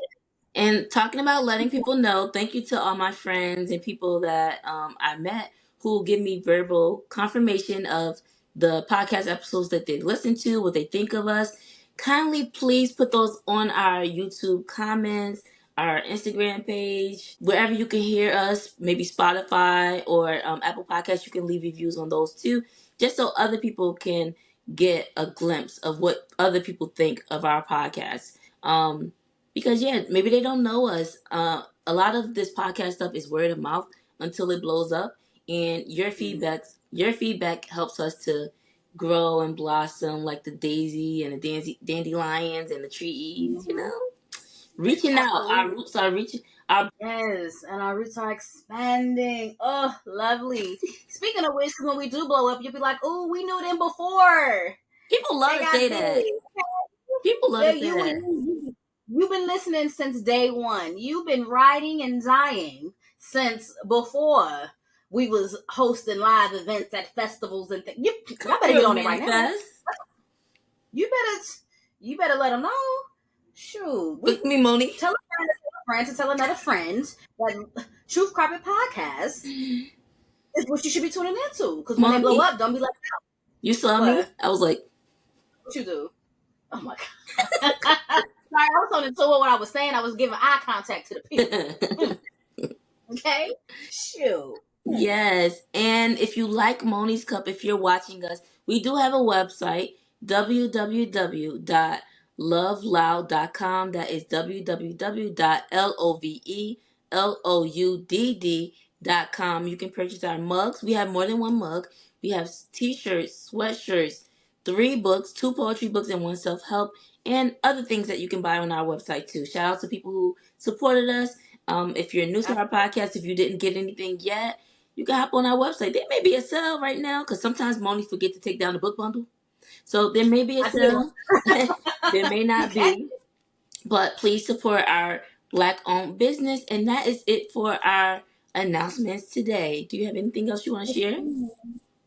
Nothing. Nothing I want to share. Let me take my last sip. Thank you, y'all, for listening to another episode of Love Loud's Truth Carpet podcast. And until 2 weeks, stay black. Stay proud. Yeah. I don't know why that made me laugh so hard. Anyway, we'll be back 2 weeks. Yes. Bye.